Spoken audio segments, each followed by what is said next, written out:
ठीक है, सीधा कंजर्वेशन ऑफ एनर्जी पे है, conservation of energy.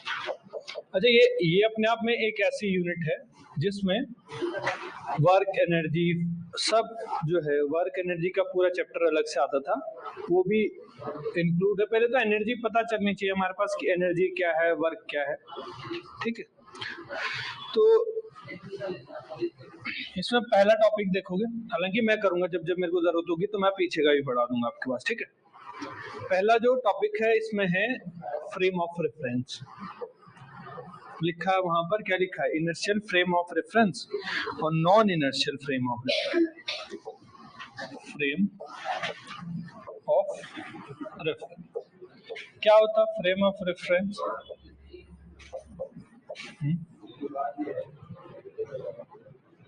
Frame of reference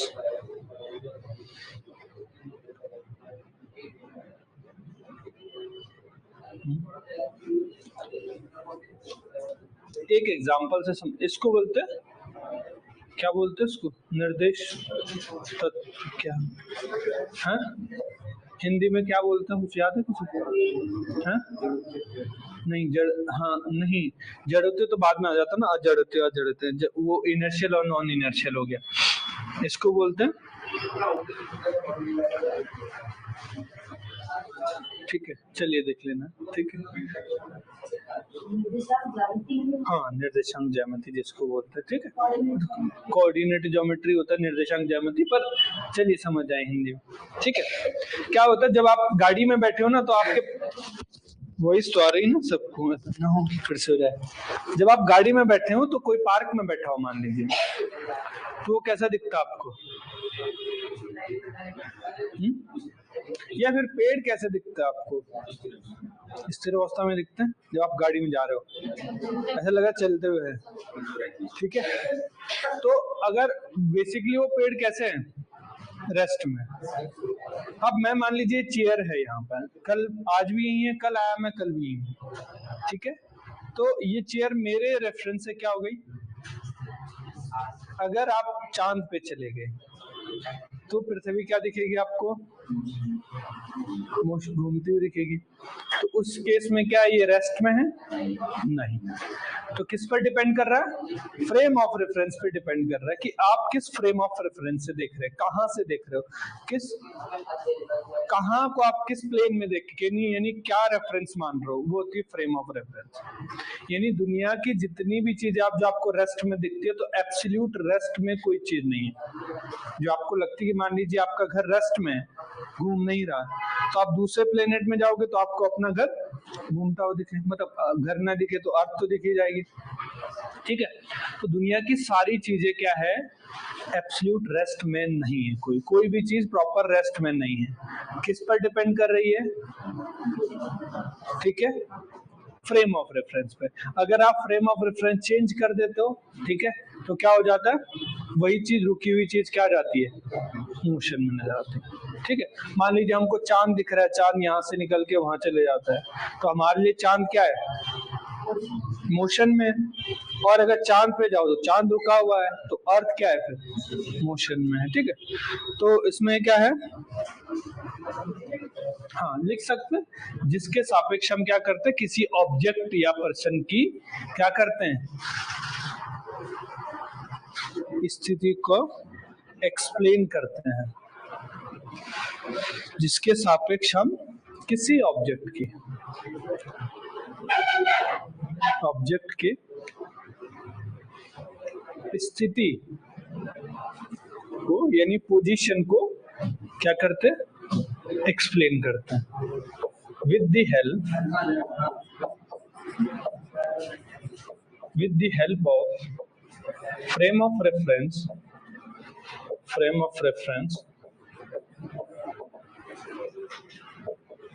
we can explain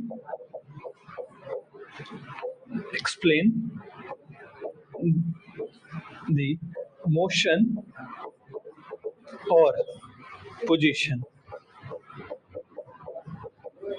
of any object, जिससे क्या करते हैं हम? किसी भी ऑब्जेक्ट या उसकी एक्सप्लेन कर पाते हो, ठीक है।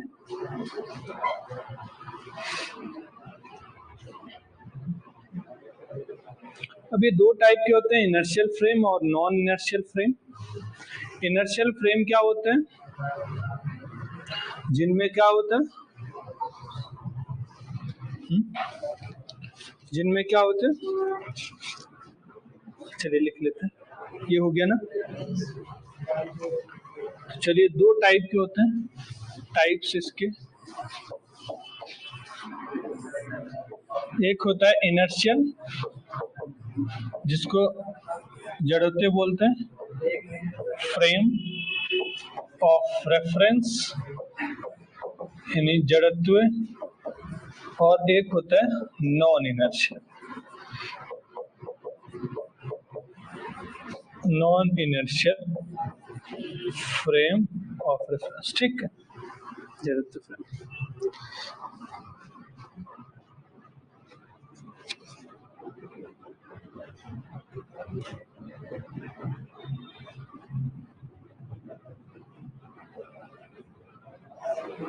ठीक है, तो सबसे पहले तो बेसिक डिफरेंस है, इसको बोलते हैं, देखो इनर्शियल है तो इसको ध्यान रखोगे, ये नॉन एक्सेलरेशन है। इसमें इस फ्रेम ऑफ रेफरेंस में कोई एक्सेलरेशन नहीं आता है। अत्वरणीय क्या है, यहाँ पर क्या होता है, आप लिख सकते हैं ये कैसा फ्रेम ऑफ रेफरेंस है, जहां पर क्या हो, नॉन एक्सेलरेशन, अत्वरणीय होता है। कैसा होता है? Non accelerated frame of reference. ठीक है, फ्रेम ऑफ, और ये क्या होता है? एक्सेलरेटेड।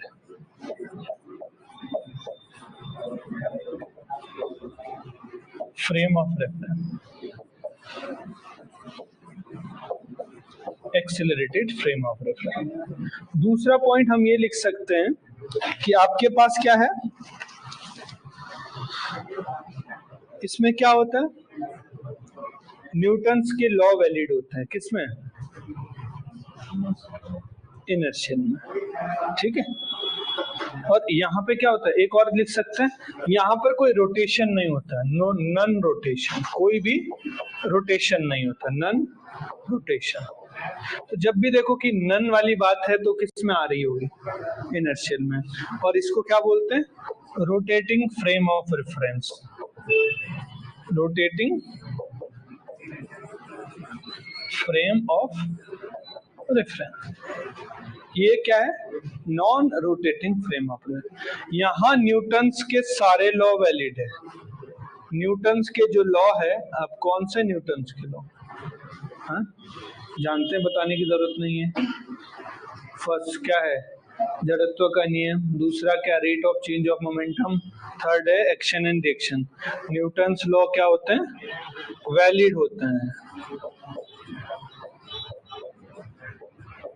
यहाँ पर क्या है, न्यूटन्स के लॉ वैलिड नहीं होते हैं, न्यूटन के लॉ वैलिड नहीं है। ठीक है, नॉट वैलिड।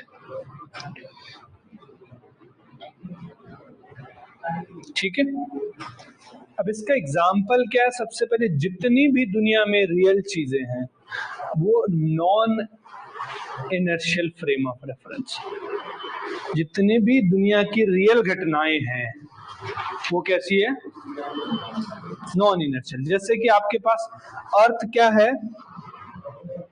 अर्थ कैसा है, तो एक नोट करके देखोगे, earth is example of non inertial frame of reference.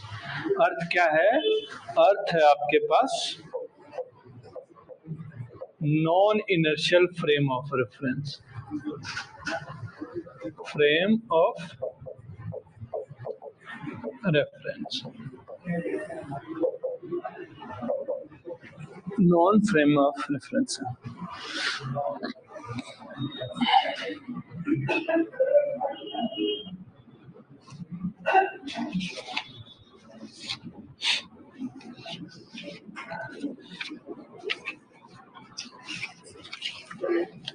ठीक है,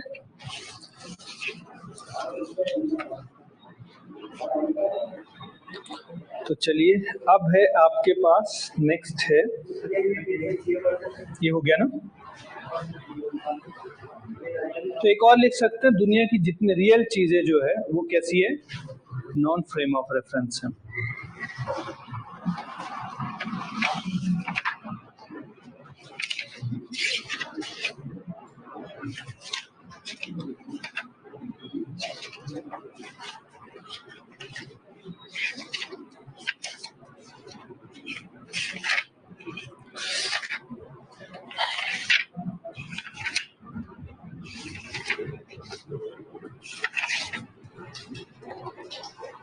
अब नेक्स्ट टॉपिक है आपके पास वर्क एनर्जी,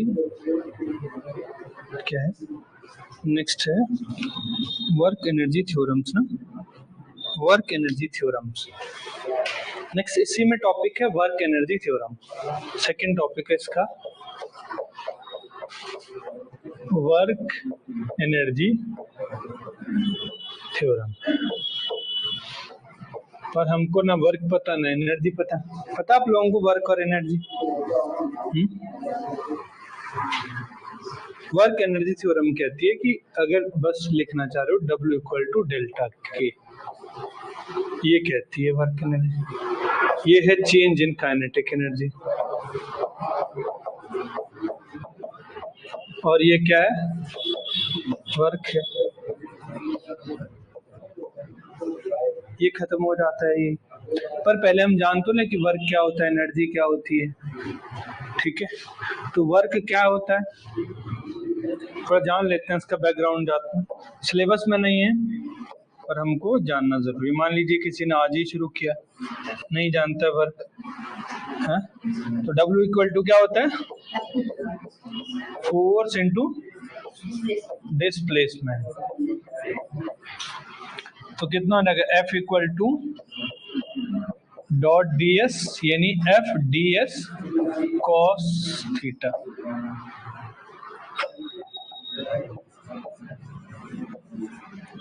तो वर्क किस पे डिपेंड कर रहा है, एंगल पर भी डिपेंड करता है। हाँ, डी एस ना लिखना हो तो डी एक्स लिख लो। अगर डी एस से कंफ्यूज हो रहे हैं सरफेस एरिया उसमें, तो इसको डी एक्स लिख लो। एंगल पर भी डिपेंड करता है, इसीलिए कहते हैं कि जो कूली सर पे अपने वजन उठाता है वो क्या है, जीरो वर्क डन। इसकी एसआई यूनिट कितनी है सब जानते हैं, बहुत बार पढ़ चुके हैं हम, जूल। तो इस पे मैं टाइम खराब नहीं करूँगा। कुछ यूनिट कन्वर्जन जानते हैं जो कि एलटी में आते हैं। यूनिट 1 जूल इक्वल टू कितना, आर्क जानते हैं क्या होता है इसका, सीजीएस यूनिट क्या होती है, ERG आर्क। ठीक है, अब 1 जूल इक्वल टू कितना आर्क होता है, 10 टू द पावर 7 कितना होता है, ARG ERG। और आप जानते हैं 1 इलेक्ट्रॉन वोल्ट इक्वल टू कितना होता है, कुछ और भी यूनिट लिख लेंगे। 1 इलेक्ट्रॉन वोल्ट इक्वल टू कितना होता है, 1.6 10 to the power minus 19 joule. और 1 मेगा इलेक्ट्रॉन वोल्ट, मेगा का मतलब कितना होता है, 10 to the power 6 minus 6, sorry 10 to the power 6 not minus.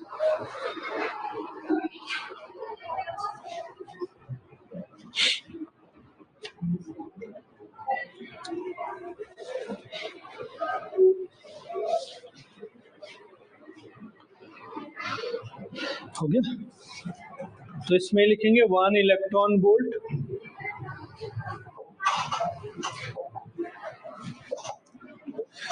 Next है 1 इलेक्ट्रॉन वोल्ट कितना होता है, 1.6 10 to the power minus 19 joule. अब नेक्स्ट है 1 मेगा इलेक्ट्रॉन वोल्ट, तो मेगा का मतलब होता है 1.6 10 to the power minus 19, mega का मतलब होता है 10 to the power 6 joule.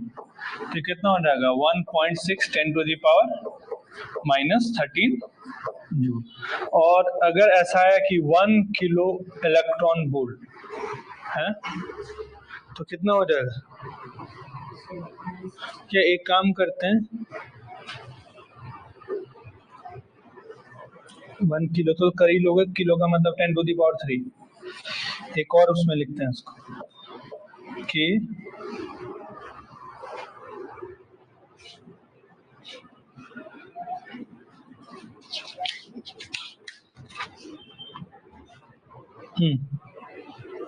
Kilowatt की बात करते हैं हम। किलोवाट कितना होता है? 1 किलोवाट पावर क्यू कितना होता है? 3.6 जूल की बात पूछ रहा हूँ मैं, कितना होता है? 10⁻6 जूल। यूनिट याद रखना, आपके पेपर में आते हैं, ठीक है। और कुछ यूनिट है वैसे। 1 किलोवाट बराबर कितना होता है? 1000 वाट ना। जिनको नहीं पता तो 1 किलोवाट जो होता है वो क्या होता है? 1000 वाट के बराबर होता है। किसके बराबर होता है? और जो 1 हॉर्स पावर होता है वो किसके इक्वल होता है? ठीक है, 1 हॉर्स पावर वो क्या होता है? 746 वाट के इक्वल होता है।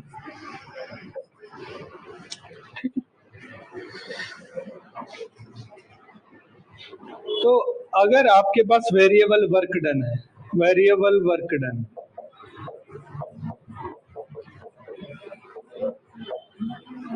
वेरिएबल वर्क डन मतलब जो चेंज होता है, ठीक है।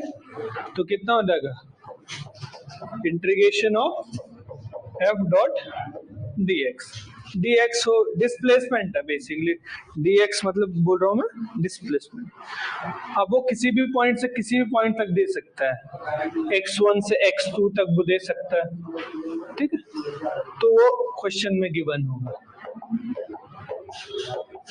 अब क्वेश्चन लिखो, LT 2018 का क्वेश्चन।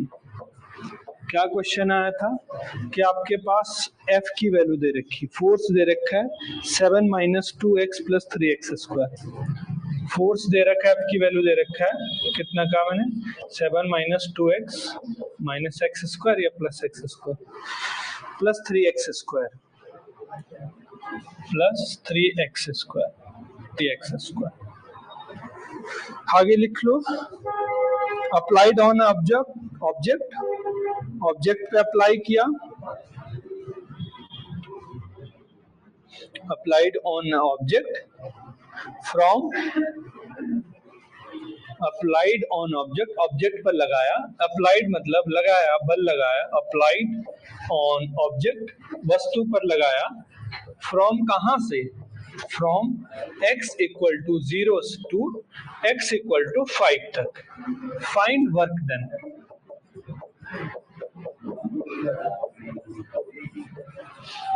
बताओ, वेरिएबल वर्क डन है, फाइंड वर्क डन, ठीक है। ये LT 2018 का क्वेश्चन।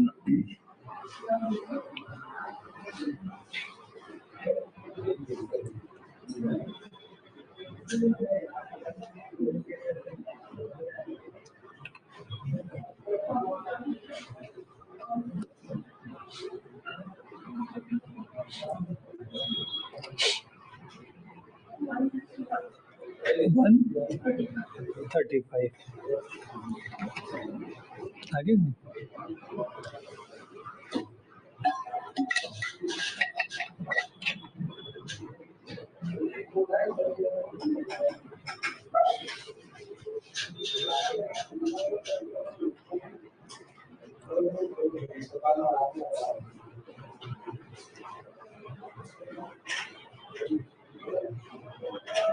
आदि कहाँ आजकल आ रहे?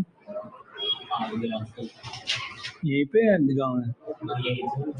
तो वो रोज जब मैं ऑनलाइन नहीं होता तो रोज करता था सर ऑफलाइन क्लास का, और जब से मैं ऑफलाइन ले रहा हूँ LT की तैयारी नहीं कर रहा। जिनका मैथमेटिक्स अच्छा है वो ASU की सच में तैयारी कर लो, क्योंकि 10 साल में LT में रहोगे, ASU में आपको गाड़ी मिल जाएगी तब तक, मतलब अच्छी खासी पोस्ट है। ASU में प्रमोशन बहुत ज्यादा है। हाँ। अब क्या कर दिया,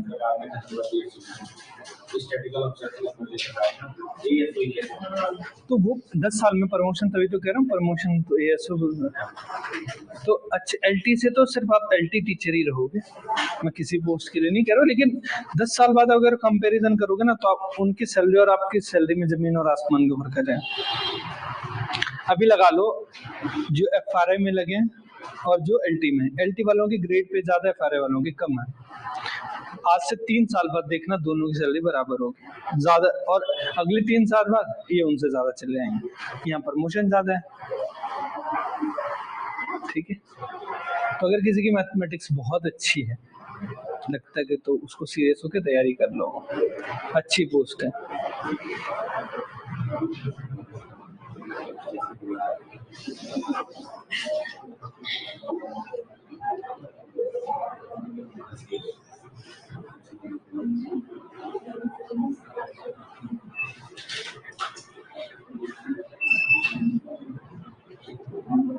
तो 135 जिसका है, अब क्या करना है मैं बता देता हूँ।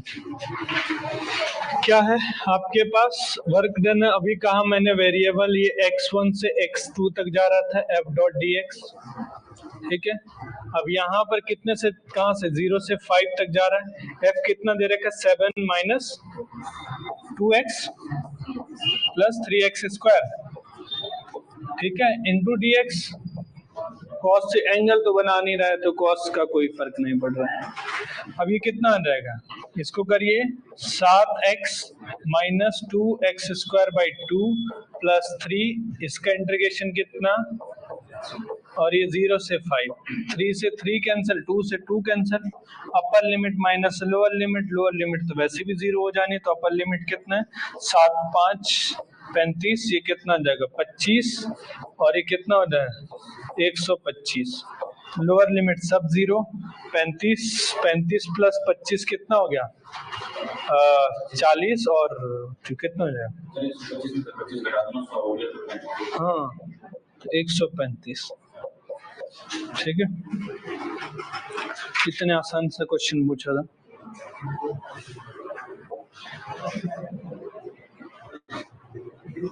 अच्छा इसलिए वो ऑफलाइन नहीं आ रहा है, ठीक है। हाँ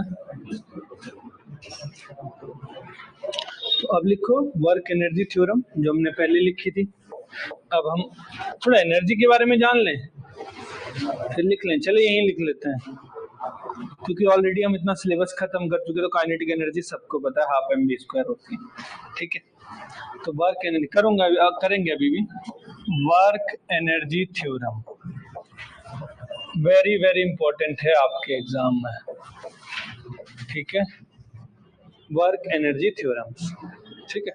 वर्क एनर्जी थ्योरम क्या कहती है आपके पास कि जो वर्क डन होता है वो चेंज इन काइनेटिक एनर्जी के इक्वल होता है, पहले भी बता चुका हूँ, चेंज इन काइनेटिक एनर्जी के इक्वल होता है, यही वर्क डन, ठीक है। या इसको इसी फॉर्म में लिखा जाएगा कि चेंज को क्या लिखा जाता है K2 minus K1, K is a kinetic energy, kinetic energy है K, इसको K लिख रहा हूँ मैं, जो कि कितनी होती है हाफ एम वी स्क्वायर, ठीक है।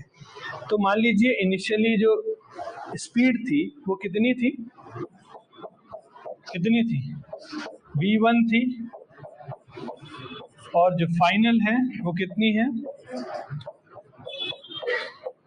v2, ऐसे भी लिखा जा सकता है, ठीक है।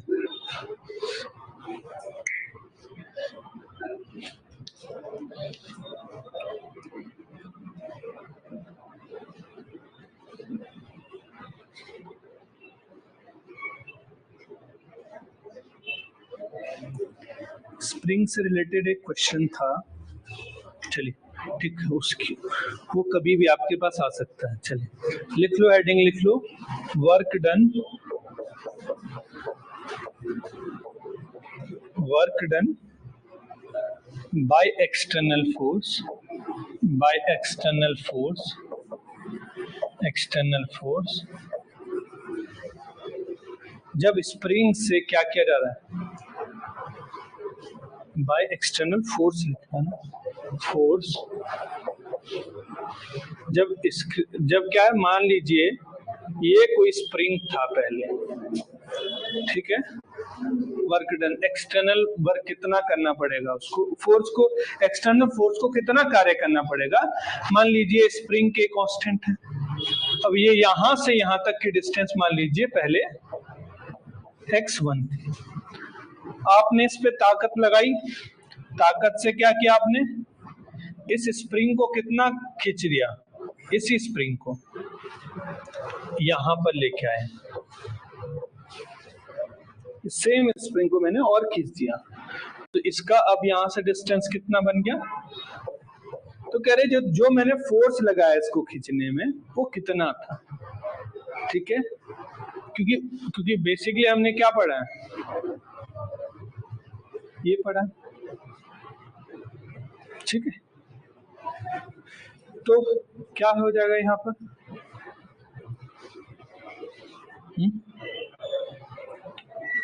कितना हो जाएगा, आप रिस्टोरिंग फोर्स जानते हैं, पढ़ा है मैंने रिस्टोरिंग फोर्स, हाँ, प्रत्यानयन बल, रिस्टोरिंग फोर्स, रिस्टोरिंग फोर्स क्या होता है कि जब आपके पास कोई स्प्रिंग यहाँ पर लगा है, आप इस पर एक फोर्स लगा रहे हैं, किधर की ओर लगा रहे हैं, पर अंदर की ओर एक फोर्स लगता है, उसको बोलते हैं रिस्टोरिंग फोर्स। डिस्प्लेसमेंट आप इधर की ओर करते हैं, फोर्स किधर की ओर लग जाता है, इधर की ओर, तो इसको क्या बोलते हैं, रीस्टोरिंग फोर्स, जो कि क्या होता है, फोर्स आप कहते हो कि डायरेक्टली प्रोपोर्शनल, नेगेटिव साइन क्यों, फोर्स इधर जा रहा है, डिस्प्लेसमेंट आप इधर कर रहे हो, देखो जैसे स्प्रिंग खींचते हो आप इधर की ओर खींचते हो, लेकिन स्प्रिंग जाता किधर है, जाता इधर है, फोर्स उधर की ओर लग रहा है उस पर, तो माइनस के एक्स, यहां से क्या, सॉरी माइनस एक्स, अब यहां से प्रोपोर्शनलिटी का साइन हटाएंगे, माइनस के, ठीक है, यही है। अब अगर मैं इसको किसके फॉर्म में लिखूं, पोटेंशियल एनर्जी के फॉर्म में, ठीक है, तो ये हो गया रिस्टोरिंग फोर्स। अगर मैं इसको पोटेंशियल एनर्जी के फॉर्म में लिखूं, पोटेंशियल एनर्जी, तो पोटेंशियल एनर्जी के फॉर्म में क्या है, F इक्वल टू, कल क्या बताया था हमने, नेगेटिव ग्रेडियंट ऑफ U, ये है रिलेशन बिटवीन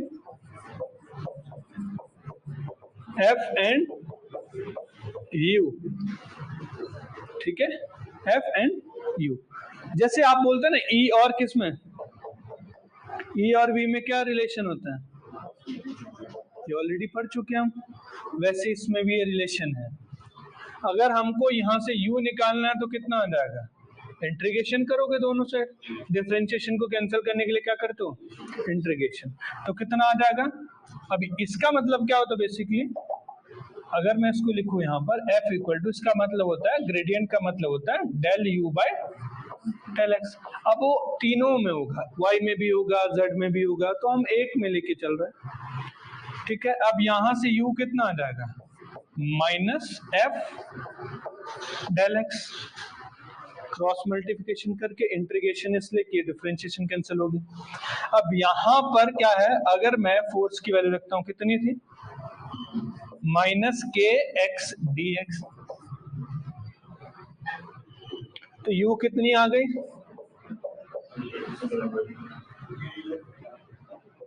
हाफ के एक्स स्क्वायर, हाँ। अब अगर यहां पर जैसा मैंने पहले कहां से कहां खींचा, पहले जब इसकी क्या थी पोजीशन थी, वो थी x1, और इसको कहां तक खींचा मैंने, अपने प्रीवियस इस स्टेटमेंट से रिलेट कर रहा, यानी आपके पास u था, वो कितना था, इंटीग्रेशन ऑफ कितना, के एक्स डी एक्स, पर पहले जो इसकी पोजीशन थी वो कितनी थी, x1, और जब आपने इसको खींचा तो कितना होना है, तो कितना लगा, हाफ के x2 स्क्वायर माइनस हाफ के, ये जो एनर्जी आई यही किसके इक्वल आती है, वर्क डन के इक्वल आती है, जो कि कितनी है, हाफ के x2 स्क्वायर माइनस हाफ के x1 square, half k1 x square. ठीक है,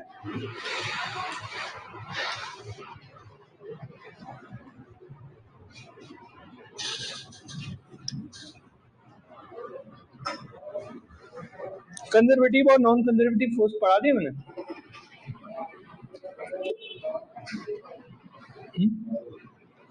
हो गए कंजर्वेटिव और नॉन।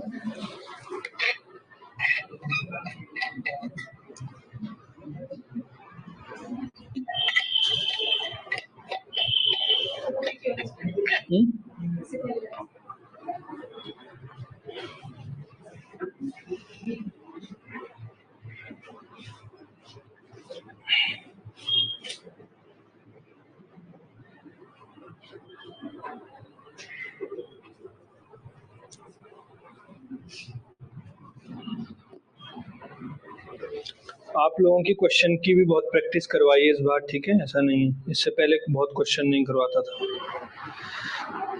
फिर क्या होता था ना, कंसेप्ट भूल जाते हैं आप लोगों को लगता है कैसे कैसे क्वेश्चन आए, तो जिस हिसाब से क्वेश्चन आते हैं फिर कंसेप्ट बन जाता है कि हाँ इस टाइप की क्वेश्चन भी आ सकता है।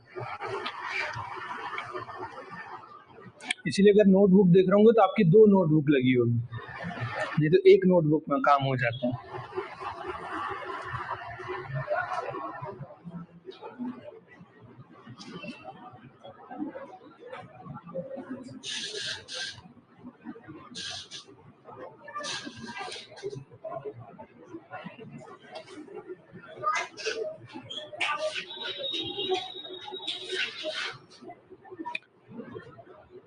कंजर्वेटिव और नॉन कंजर्वेटिव करवा दिए थे मैंने, नहीं करवाए, करवा दिए थे ना,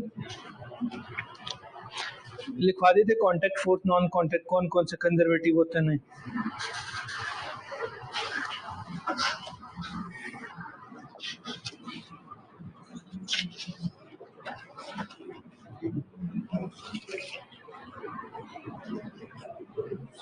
चलो अच्छा, मैंने कहा था आपको मैं सेंट्रल फोर्स पे वापस आऊंगा, ठीक है?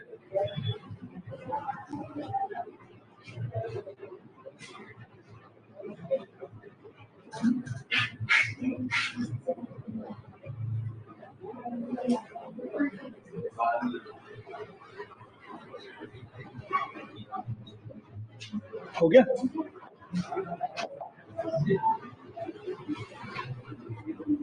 तो हेडिंग लगाइए सेंट्रल फोर्स,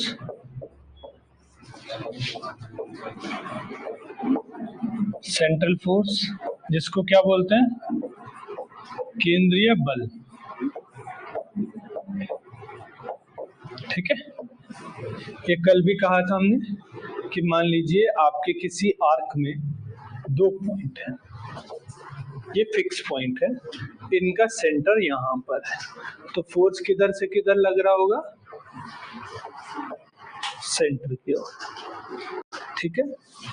जो फोर्स सेंटर की ओर लगता है, toward the centre, towards centre, ठीक है, केंद्र की ओर लगता है, और ये हमेशा फंक्शन ऑफ पोजीशन होता है। मान लीजिए इसकी पोजीशन r1 है, इसकी r2 है, तो ये फंक्शन ऑफ r होता है जो कि directly k by R square यानी इनवर्स स्क्वायर लॉ को फॉलो करता है। क्या है ये inverse square law. Inverse square law मतलब समझते हैं आप, जो 1/r स्क्वायर होता है, जैसे कोलम्बियन फोर्स हो गया, ग्रेविटेशनल फोर्स हो गया, इनवर्स स्क्वायर लॉ का पालन करता है, फॉलो करता है, ठीक है, पालन करता है, ठीक है, इनवर्स स्क्वायर लॉ का पालन करता है, ठीक है। एग्जाम्पल क्या क्या है इसके, क्या क्या एग्जाम्पल है, जैसे कि कल भी पढ़ा था हमने, क्या पढ़ा था, ग्रेविटेशनल फोर्स, दूसरा क्या हो गया आपके पास, कोलम्बियन फोर्स, कूलॉम फोर्स, और क्या हो सकता है? और नॉन कांटेक्ट जो फोर्स होते हैं जो कांटेक्ट में नहीं होता है, ठीक। All centre force are conservative. इसमें एक पॉइंट नोट करोगे आप लोग,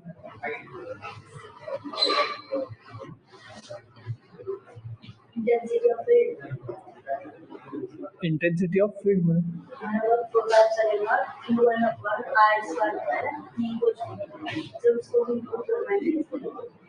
वो कोलंबियन फोर्स है। फोर्स वो फील्ड इंटेंसिटी है, Q1 Q2 upon R square, Q upon Q2 upon R square. तो इनवर्स स्क्वायर लॉ इनको बोलते हैं, ठीक है। चलिए नेक्स्ट क्या है, नोट करके लिखोगे जितने भी सारे सेंट्रल फोर्स है वो कंजर्वेटिव नेचर के होते हैं, इंपॉर्टेंट है। क्या लिखेंगे? All central force are conservative. All central force, सभी प्रकार के केंद्रीय बल कैसे होते हैं? संरक्षी बल होते हैं, कंजर्वेटिव इन नेचर। दूसरा इसमें पॉइंट लिखेंगे, central force are function of position.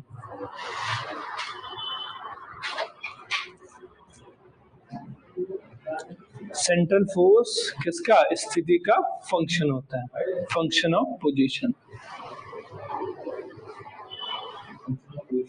Position, function of position, ठीक है। तीसरा इसमें पॉइंट लिखेंगे, इसमें सबसे इंपॉर्टेंट है, इसको इंपॉर्टेंट कर देना अपने एग्जाम के लिए।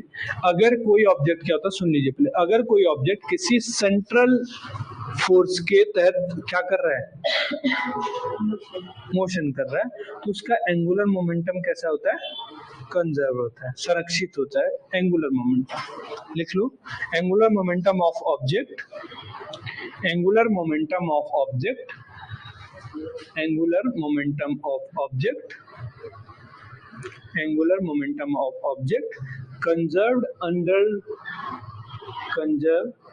Under the central force, under the central force. यानी केंद्रीय बल के तहत अगर कोई ऑब्जेक्ट क्या कर रहा है? मोशन कर रहा है, तो उसका कोणीय संवेग यानी एंगुलर मोमेंटम क्या होता है? ठीक है।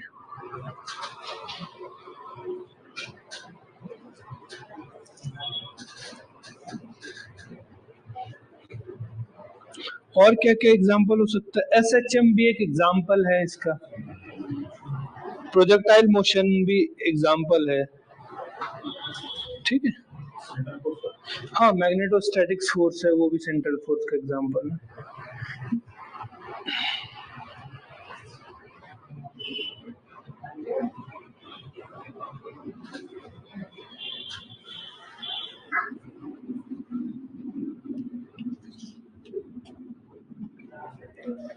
चलो थोड़ा एनर्जी के बारे में जान ले।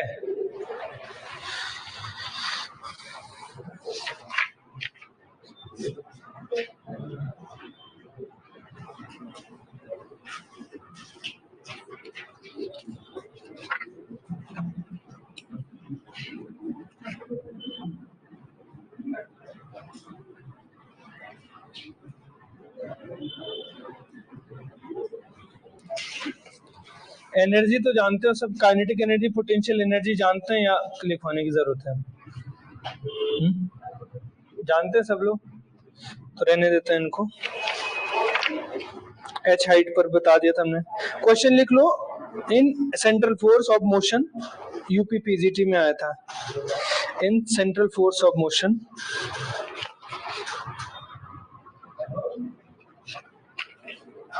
which of the following physical quantity is conserved? Which of the following quantity is conserved? In the central force of motion, which of the following physical quantity is conserved?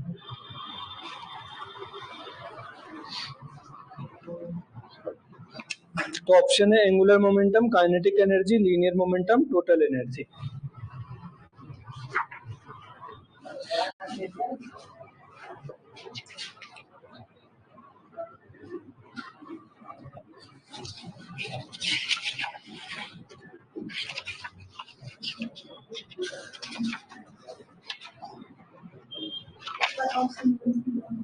Angular momentum, kinetic energy, linear momentum, total energy.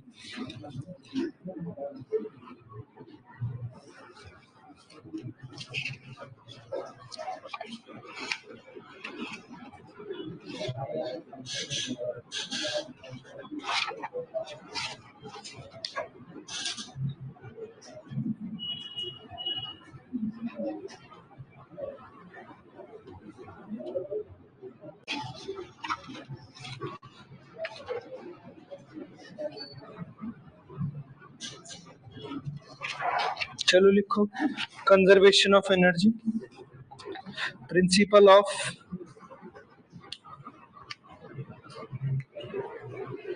क्या है, principle of kinetic, sorry, principle of conservation of energy, principle of conservation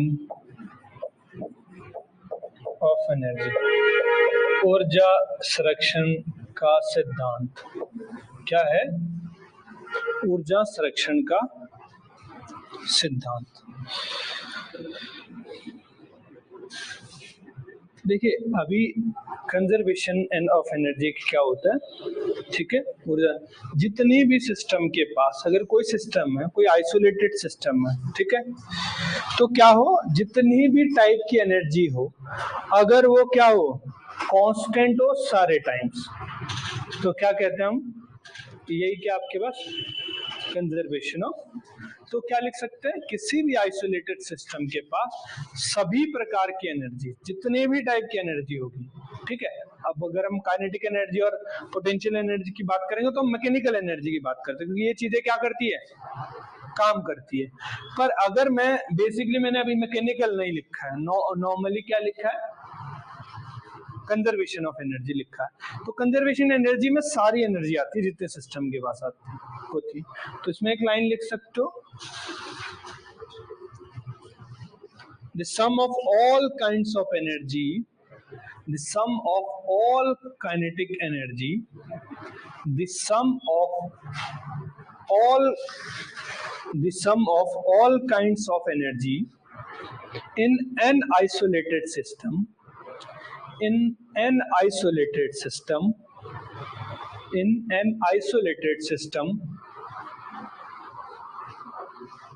remains constant at all time। यानी आप लिख सकते हैं sum of all kinds of energy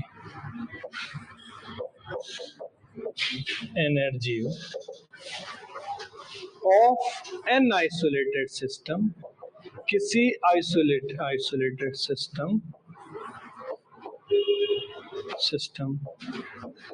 will be constant at all time, सभी जो है, मतलब जितना भी टाइम है, पूरे समय में अगर किसी विलगित निकाय की कुल ऊर्जाओं का योग क्या जाए, कांस्टेंट रहे, चेंज ना हो, तो क्या कहलाता है आपके पास, कंजर्वेशन ऑफ। चलिए, कंजर्वेशन ऑफ मैकेनिकल एनर्जी, यानी इसका क्या मतलब हुआ, आप कहते हो कि जितनी भी एनर्जी इनिशियल में उतनी ही फाइनल में एनर्जी होती है, सभी उनका सम क्या होता है, कांस्टेंट होता है, ठीक है। तो चलिए अब हेडिंग लगाइए, principle conservation of mechanical energy.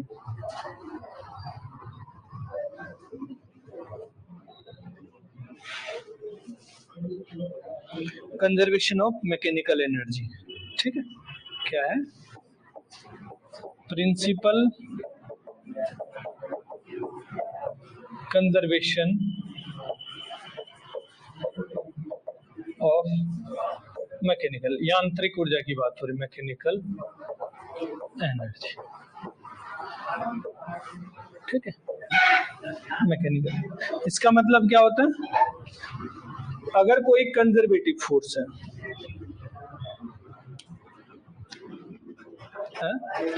ये क्या है? For conservative. कंजर्वेटिव फोर्स क्या होता है?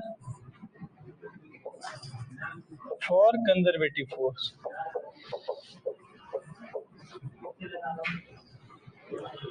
इसका जो सम ऑफ काइनेटिक एनर्जी और टोटल एनर्जी होता है वो जीरो होता है। क्या होता है?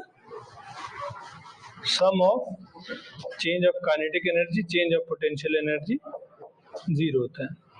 यानी kinetic energy K final minus K initial plus U final minus U initial equal to zero. तो आप कहते हो K final plus U final equal to कितना हो जाता है? के इनिशियल प्लस ये माइनस उधर साइड चले जाएगा। तो इनिशियल जितनी काइनेटिक एनर्जी थी, फाइनल भी उतनी काइनेटिक एनर्जी और पोटेंशियल एनर्जी आ गई। इसका मतलब क्या होता है? ये क्या हो गया आपके पास? Conservation of energy.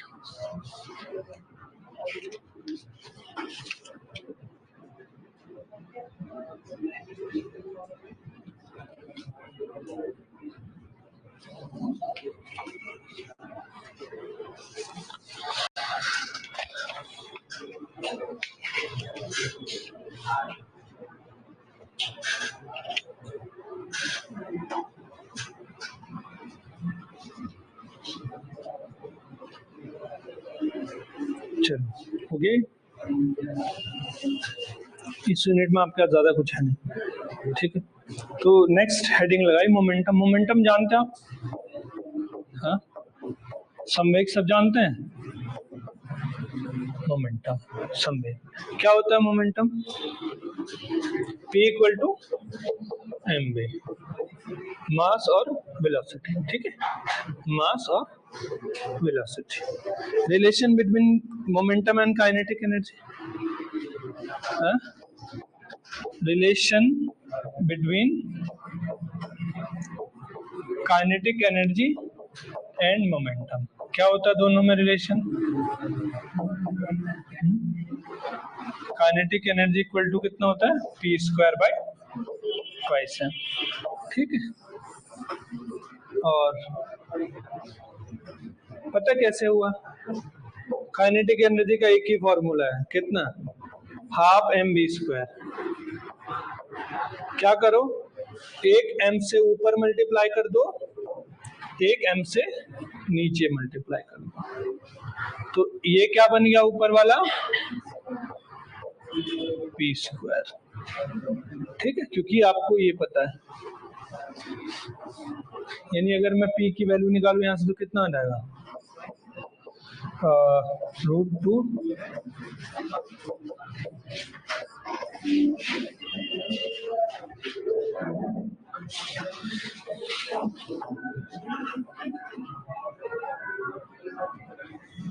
एक क्वेश्चन करना चाहोगे अच्छा सा इसमें, अगर आप लोगों को आता है तो एक क्वेश्चन लिखो। Kinetic energy of particle increase 300%।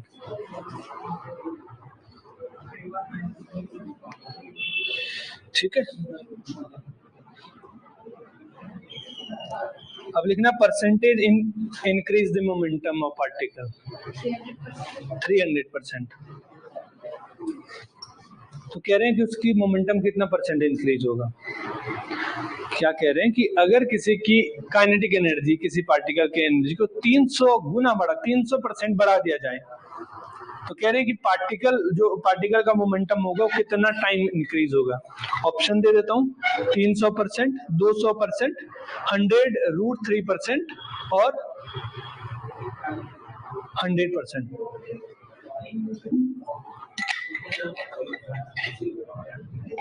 100, 200, 300, 100√3%, ठीक है।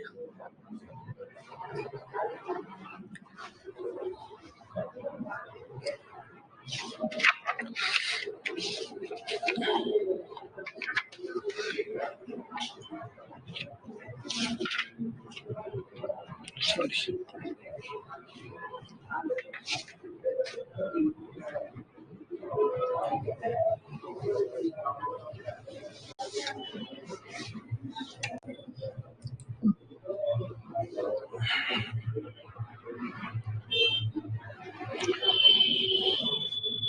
लिख लो क्वेश्चन था वो, काइनेटिक एनर्जी को 300% बढ़ा दिया जाए,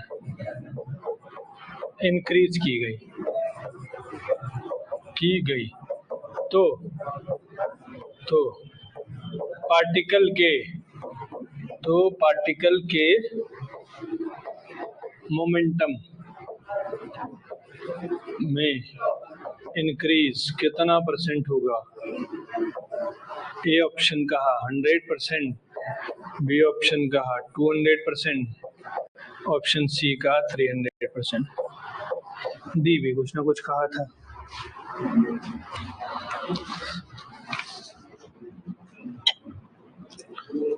दो तीन तरीके हैं, कर सकते हो तो कर लीजिए, अगर नहीं कर सकते हो तो ऑर्डिनरी तरीके से भी होता है।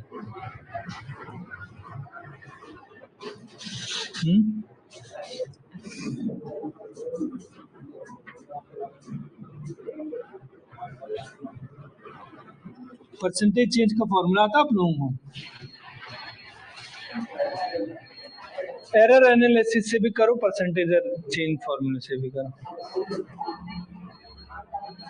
अगर परसेंट कौन से उससे किया आप लोगों ने?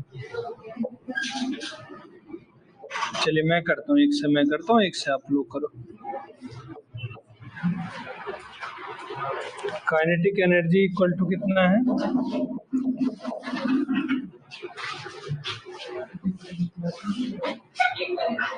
P square by twice M.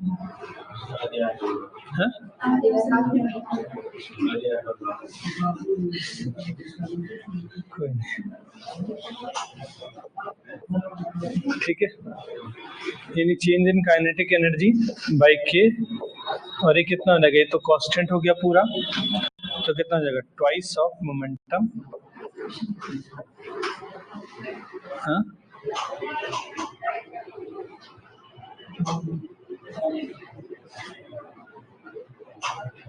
1/2। नहीं गड़बड़ आ रहा है इससे तो,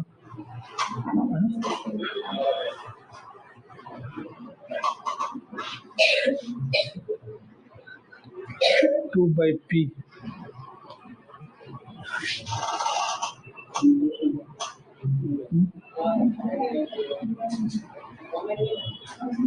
उससे आया आप लोगों को 100%, पर चेंज इन परसेंटेज से किया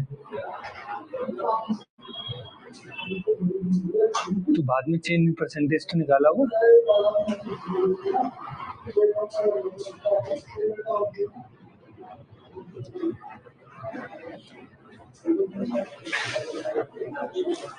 P dash minus P by P वाले इंटू 100 वाले से किया, ठीक। फिर कितना मोमेंटम कितना हो जा रहा है? 300, यानी एक बार मोमेंटम कितना हो जाएगा? ट्वाइस P, 2P आ रहा है, 2P आएगा, ठीक है। फिर P minus P 2P by divide by P 2, यानी P से P कट जाएगा तो 100% आ जाएगा, ठीक। 100% आ रहा है, पर इससे क्यों नहीं आ रहा है? हाँ?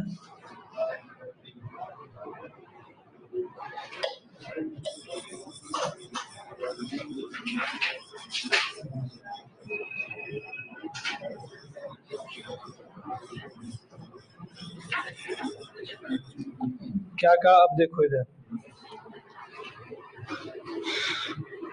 ठीक है। काइनेटिक एनर्जी को कितना बढ़ाया जा रहा है? 300%। मान लीजिए काइनेटिक एनर्जी कितनी है आपके पास? पहले कितनी थी काइनेटिक एनर्जी? मान लीजिए के थी, कितनी थी? के थी। कहाँ अभी क्लास खत्म होने को?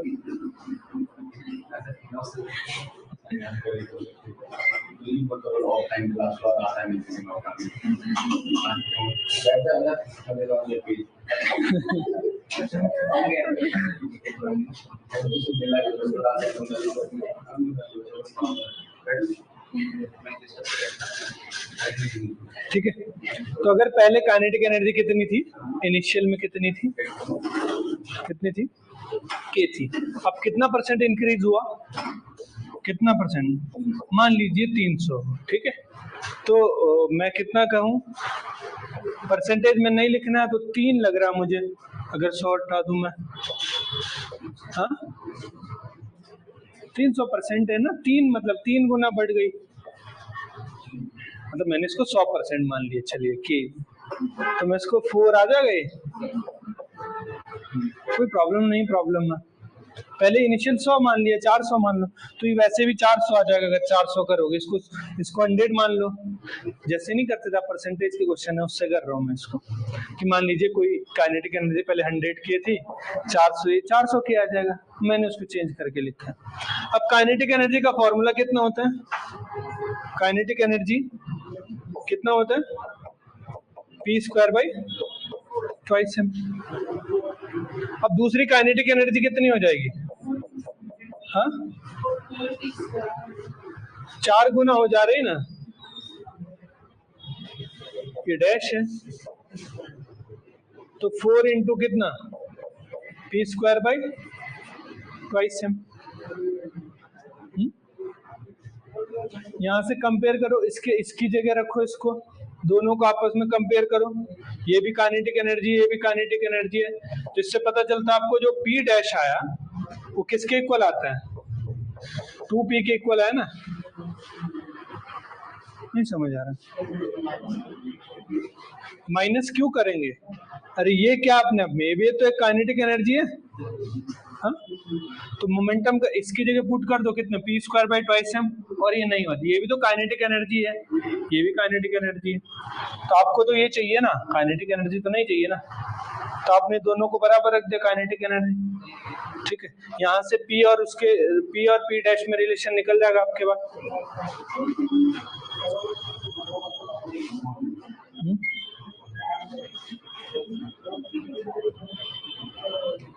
तो कितना हो जाएगा, p डैश कितना हो जाएगा, ट्वाइस p के इक्वल।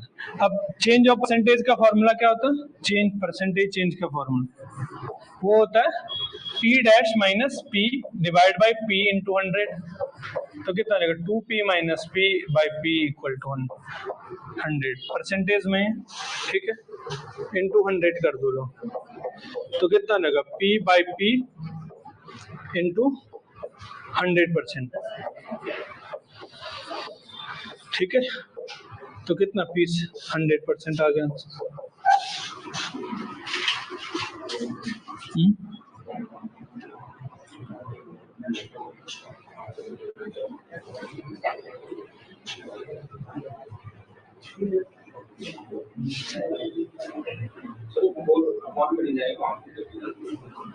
क्यों अपोन में जाएगा,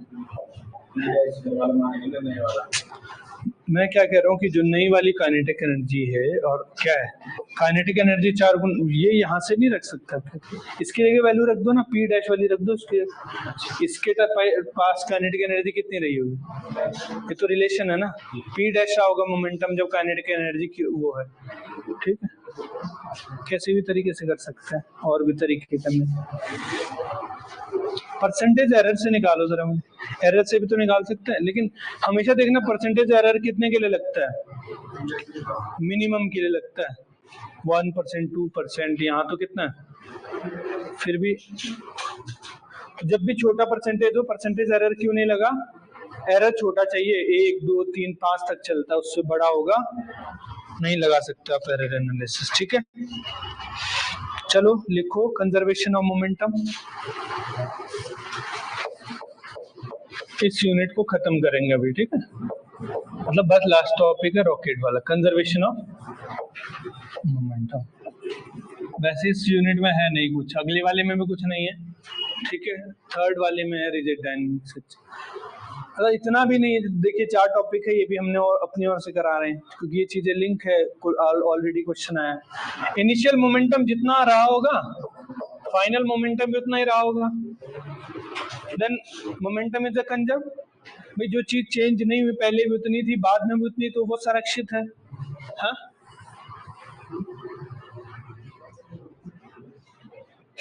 एप्लीकेशन क्या है कंजर्वेशन ऑफ मोमेंटम के,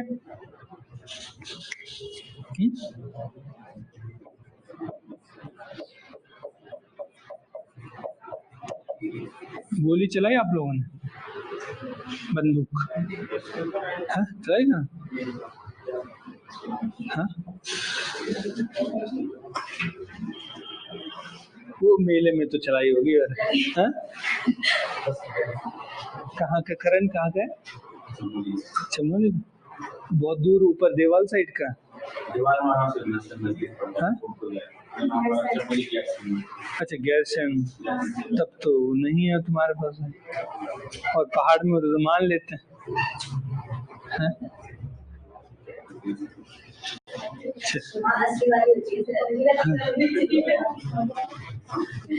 अरे मेले में तो वो गुब्बारे, ठीक है, मोमेंटम कंजर्व हो जाता है, इसलिए क्या हो जाते हैं, कभी क्या हो जाती है आपके पास, जितना स्पीड पीछे की, और जो बड़ी वो होती है उनको क्या कंधे में रखा होता है, और जो रिवॉल्वर वगैरह होती है वो आजकल नॉर्मली हाथ से फायर कर दिया जाता है। तो जितने जोर से आगे मोमेंटम करेगी वो पीछे भी धक्का उतने जोर से लगता है ना। देखा होगा गिर जाते हैं जब कोई फायर करता है, ठीक है, वो रीजन वही है। ठीक है, firing, firing a bullet, a bullet, bullet किससे, फ्रॉम गन से। तो गन बना देते हैं हम, आप गन ऐसे होते हैं। हाँ ऐसी होती गन। तो मान लीजिए आपके यहाँ से बुलेट निकल रही है किसी v स्पीड से, ठीक है, तो क्या हो जाएगा, ए के पीछे भी धक्का मारेंगे, इधर भी तो मोमेंटम आता है पहले इसका, हाँ पीछे भी तो धक्का लगता है, ठीक है। मान लीजिए बुलेट यहाँ पे है, बुलेट कैसी होती है, ऐसी बुलेट होती है, इसके पास मास m है मान लीजिए इस बुलेट के पास, और ये गन है, इसका भी तो अपना एक मास होगा ना, इसका भी एक अपना मास होगा।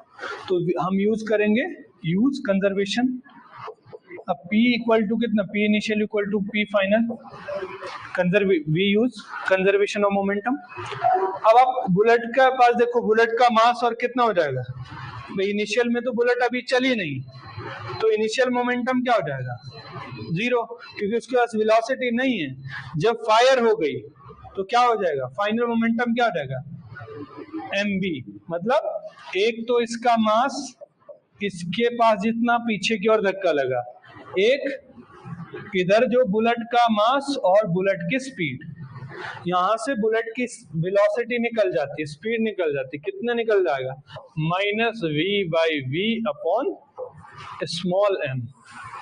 ये है, ये बुलेट बना रखे हैं मैंने, ठीक है, ये बुलेट का मास पीछे की और जिस वेलोसिटी से आ रही है, ये सॉरी गन का मास, बुलेट का मास, और जिस स्पीड से वो पीछे की ओर आती है, ठीक है, लिख लो। अगर स्मॉल m है तो ये है mass of bullet, mass of bullet, और ये क्या, मास ऑफ गन, गन, और v क्या है, recoil velocity of gun, recoil velocity बोल सकते, क्या बोलते हैं इसको, recoil velocity, recoil velocity, recoil velocity क्या है, रिकॉइल वेलोसिटी।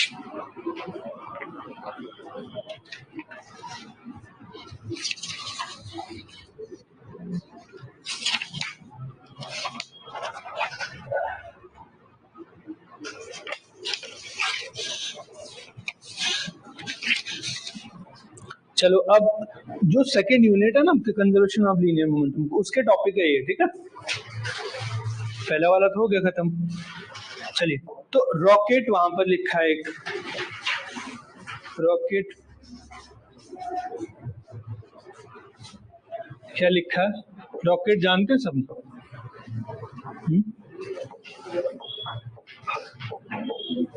रॉकेट, रॉकेट बोलते हैं इसको, ठीक है, हिंदी में रॉकेट बोलते, ठीक है।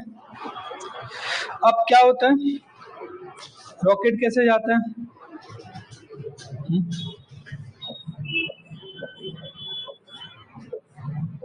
ऐसे होता है रॉकेट कि ऊपर की ओर जा रहा है, ऐसे पीछे गैस बनी, वाइट वाइट आपने देखा होगा, जब आपने मुझसे रॉकेट देखा होगा जाते हुए, तो क्या हो जाता है, ये गैस निकलती है बाहर, ठीक है, बर्न जो गैस होती है जिसकी हेल्प से क्या जाता है, रॉकेट ऊपर की ओर जाता है, ठीक है।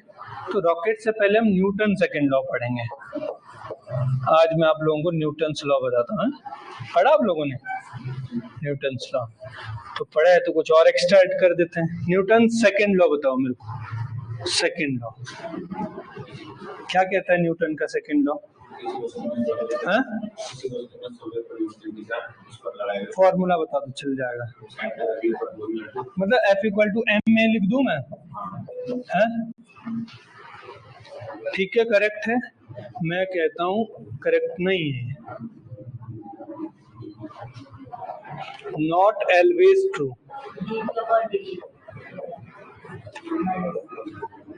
ठीक है, हमेशा सत्य नहीं है, always not true. F equal to क्या है? आप ऐसे तो लिखते हैं dp बाई dt, हाँ, इससे ये निकाल देते आप, ठीक है। आप क्या लिख देते हैं यहाँ पे, क्योंकि हम जानते हैं dp by M B, M को बाहर ले लेते हैं, dv बाई dt क्या आ जाता है, a आ जाता है, आप यही बोलते हैं। तो मतलब ये दोनों इक्विवेलेंट है, ठीक है, पर ऐसा नहीं। अब देखो यहाँ पर ये क्या हो जाएगा, ये तब का केस था जब आपका मास कांस्टेंट है। मास क्या है? अभी मास क्या हो रहा है, अभी इतना जाते जाते क्या होता है, आपने देखा होगा कि सैटेलाइट की धीरे धीरे परतें खुलती जाती है, ऊपर ऊपर और जाते, यानी गैस कुछ बर्न होगा, फ्यूल बर्न होगा, तो ये मास तो वेरिएबल है। तो वेरिएबल को आप बाहर कैसे ले सकते हो? आप नॉर्मली क्या करते हो, ऐसे ही तो करते हो, F इक्वल टू कितना, ये कर दोगे, मास को बाहर dv बाई dt, और आपको पता है dv by dt mass into acceleration. मैं कहता हूं ये हमेशा सत्य नहीं होता, सत्य है पर हमेशा सत्य नहीं होता, ठीक है। अब इसके केस में रॉकेट की बात कर लेते हैं। रॉकेट अभी अभी चलना शुरू किया, तो अभी उसके पास मतलब मान लीजिए 500 टन था या कुछ और था, तो अब जैसे जैसे धीरे धीरे ऊपर जाएगा, बर्न होगा, फ्यूल बर्न होगा, तो ये क्या हो जाएगा, इसका मास क्या हो जाएगा, चेंज होगा। वेरिएबल मास सिस्टम है। तो अब की बार ऐसा नहीं कर सकते आप किसको कॉमन ले लिया, तो क्या करूंगा, आप कह रहे हो कि first function dv by plus v dm by, ये हमेशा सत्य है, ये ऑलवेज ट्रू है, ठीक है, ट्रू है, हमेशा सत्य है, ठीक है, हमेशा क्या है, सत्य है। अगर मास वेरी नहीं करता तो अपने आप में, अगर मास कांस्टेंट होता टाइम के साथ, तो अपने आप ही डिफरेंशिएशन जीरो आ जाएगा, ठीक है। तो अब से अगर आपसे कोई पूछे न्यूटन्स लॉ होता है, तो आप ये बोल देना ये है, ठीक है। फिर वो बोलेगा फिर हम F equal to M A क्यों लिखते हो, तो आप बोल देना जब मास क्या हो, if mass not very with time, time के साथ वेरी नहीं करेगा, तो डेल एम बाय जीरो हो जाएगा। तो F इक्वल टू कितना बन जाएगा, एम dv बाय dt, तब जाके बनता है एम ए, जब ये कंडीशन हो, ये वाली, हाँ?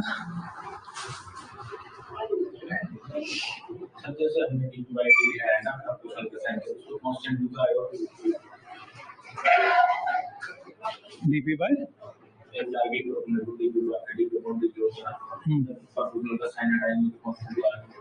आएगा, हाँ। अच्छा, कांस्टेंट क्यों नहीं लिखा है यहाँ पे, तो आपने मतलब न्यूटन्स के लॉ नहीं पढ़े, 11th में पढ़े थे, उसके बाद पढ़े नहीं कभी, तो कहाँ याद हुआ आपको? आप तो अभी पूछ रहे हैं क्वेश्चन कि कांस्टेंट कहाँ गया, कहाँ गया बताइए इनके, अरे तो कांस्टेंट कहाँ गए, ये तो पूछ रहे हैं। आता है कांस्टेंट, नहीं आता, बताओ इनको, हाँ, ये कर लिया, नोट कर लीजिए पहले, बताता हूँ, मैं बताता हूँ।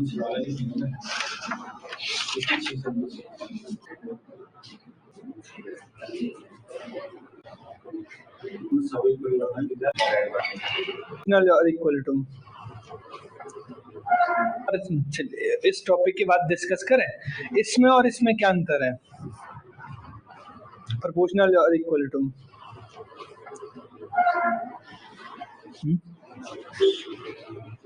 रिलेशन बताता है ना किसी भी क्वांटिटी और इक्वल में ऑल ओवर में मिल जाती है ना, ऑल ओवर में मिल जाती है। रिलेशन एंड फंक्शन पढ़े आप लोगों ने शायद आते हैं। तो इक्वल और ये क्या बताते हैं आपके बीच, कब आप इक्वल बोलते हो?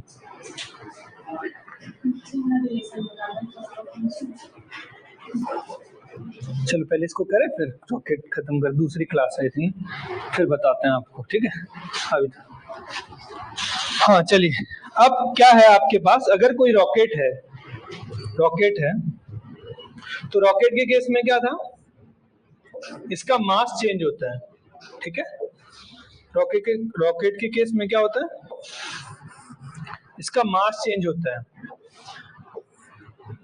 ये फ्यूल बाहर निकल, ये किसी स्पीड से ऊपर की ओर जा रहा है, मान लीजिए u स्पीड से ऊपर, ठीक है, u स्पीड से ऊपर की ओर जा रहा है, ठीक है।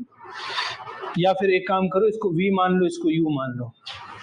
ये जो v स्पीड से ऊपर जा रहा है, ये जो गैस निकल रही है जार से, इसकी स्पीड u मान लो, मान लिया आपने।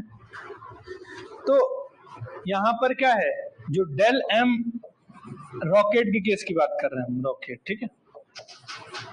Del m by del T not equal to 0 है क्या, ये एजेक्शन ऑफ गैस, ठीक है, एजेक्शन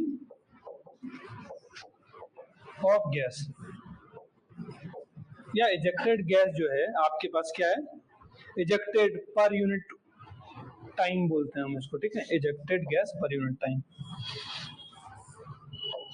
इजेक्टेड फ्यूल लिख दो, गैस ना लिखो, पर यूनिट टाइम, एकांक समय में निकलने वाला जो फ्यूल है उसका रेट है ये, ठीक है।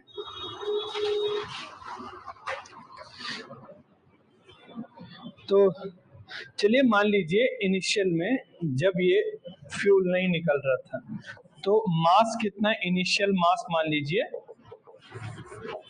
कितना है, m नॉट, कितना है, m नॉट। जब अभी फ्यूल नहीं निकल, जब फ्यूल सही तो क्या है, लॉन्च होने को तैयार था, तब कितना मास था उसका, m नॉट मास। अब जैसे ही आपने उसको लॉन्च किया तो उसमें एक्सेलरेशन आ जाएगा, हाँ, लॉन्च करोगे तो एक्सेलरेशन आ जाएगा। तो acceleration of rocket, acceleration of rocket क्या हो जाएगा, एक्सेलरेशन उसका, आप कहते हो एक्सेलरेशन तो फोर्स इनटू क्या पढ़ा हमने, हाँ, F इक्वल टू कितना पढ़ा, m dB by dt plus v। अब देखो कोई चीज ऊपर जा रही है, ये रॉकेट था, ये ऊपर जा रहा है, तो mg किधर लगेगा इसका, नीचे की ओर, ये ऊपर जा रहा है तो इसको मैं लिख दूं माइनस, माइनस लिख सकता हूं मैं, माइनस mg प्लस कितना, अब ये फोर्स अपने आप में क्या होता है, मास इनटू एक्सेलरेशन ही तो होता है। ये फोर्स क्या होता है, मास इनटू एक्सेलरेशन। तो कितना हो जाएगा, minus mg plus v del m by delta T. यहां से a कितना आ गया, v del m by delta T minus g, ये m इसके नीचे आ जाएगा, ठीक है।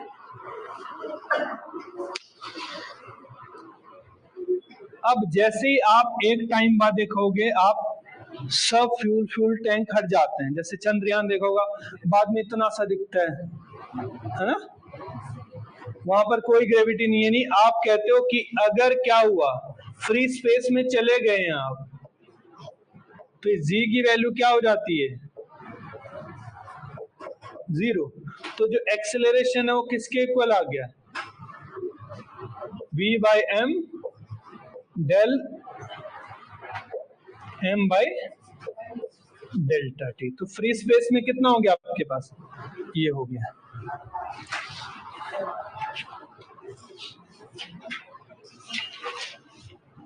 अच्छा, अभी रॉकेट के पास क्या है, इजेक्शन ना, तो ये जो वेलोसिटी होगी पता क्या है, u है ना, क्योंकि इजेक्शन के नीचे वेलोसिटी क्या मानी हमने, u मानिए ना, ऊपर v है, ठीक है, तो ये भी क्या हो जाएगा u बाई, ठीक है, ये u है ना, u क्यों है, क्योंकि जो नीचे वाली वेलोसिटी जो गैस निकल रही है, जो रेट चेंज हो रहा है वो क्या है,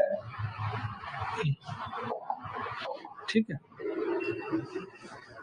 तो इसका मतलब क्या हो गया, आपके पास जो v आ गया तो फ्री स्पेस में 0 था।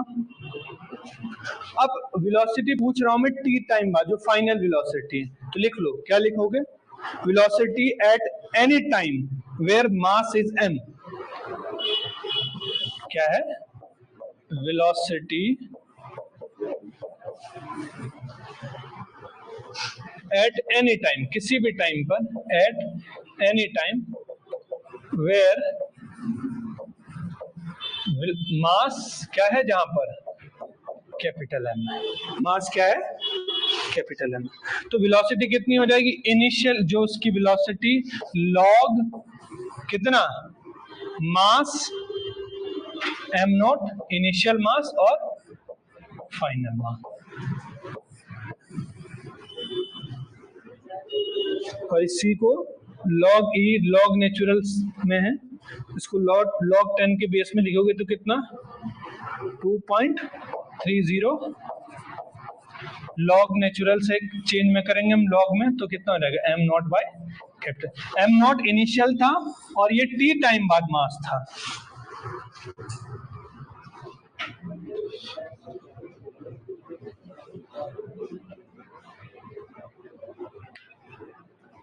ठीक है,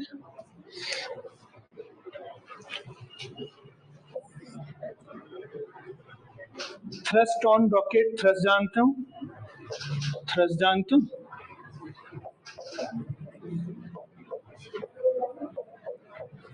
थ्रस्ट क्या होता है, परपेंडिकुलर फोर्स, जो थ्रस्ट लगाता है वो कितना होता है, तो थ्रस्ट कितना होता है, थ्रस्ट जो है परपेंडिकुलर फोर्स कितना लगाएगा, या तो आप लिखोगे m dB बाई dt, या फिर क्या हो जाएगा आपके पास, या आप क्या लिखोगे, F इक्वल टू और करके कितना लग रहा होगा थ्रस्ट, V मतलब U del m by delta T, ये थ्रस्ट है, ठीक है, या तो ये होगा थ्रस्ट या ये थ्रस्ट होगा, ठीक है, रॉकेट के केस में ये थ्रस्ट होता है।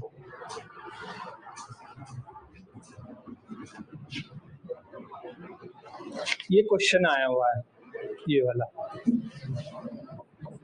थ्रस्ट क्या होता है रॉकेट में, थ्रस्ट किधर लगता है, क्या होता है, बेसिक लिख सकते हैं, जो एक फोर्स होता है जो कि क्या करता है, रॉकेट से फ्यूल, मतलब क्या है, फ्यूल को बाहर निकालता है,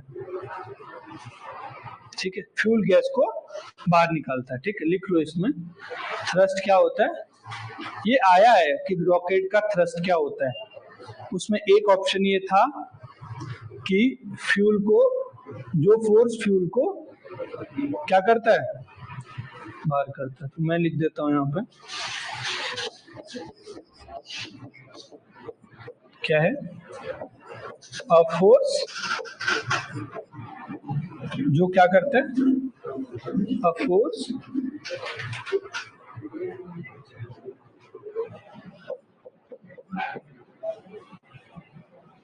exerting the fuel gas from rocket, rocket से क्या करता है, फ्यूल गैस को क्या कर देता है, बाहर कर देता है, उसको क्या बोलते हैं, रॉकेट का थ्रस्ट, और ये आया हुआ है, लिख लो उसको, ये आया हुआ कहीं एग्जाम में, ठीक है। तो कल हमारा बचता है, कल के क्लास में करेंगे हम कंजर्वेशन ऑफ लीनियर मोमेंटम, ये हमने कर दिया अभी, सेंटर ऑफ मास वेरिएबल मास और रॉकेट कर दिया हमने। एंगुलर मोमेंटम और torque, areal velocity, example of conservation of angular momentum. फिर करेंगे हम dynamics rigid body, idea of moment of inertia. Moment of inertia से हर बार एक क्वेश्चन बनता है, और equation of motion in rigid body. तो कल हमारी ये दोनों यूनिट हो जाएंगी। तो कल 8 बजे ही आना है जल्दी से। आप लोग 8:30 बजे आते हैं। मैं प्रेम नगर से आ जाता हूँ, बताएं आप लोगों को। प्रेम नगर से भी 4-6 किलोमीटर नीचे गांव में रहता हूँ, कुछ नहीं मिलता उधर। हाँ? 8 बजे, तो 8 बजे आ जाओ। आप लोग आते ही नहीं 8 बजे, कि सबसे ज्यादा और कौन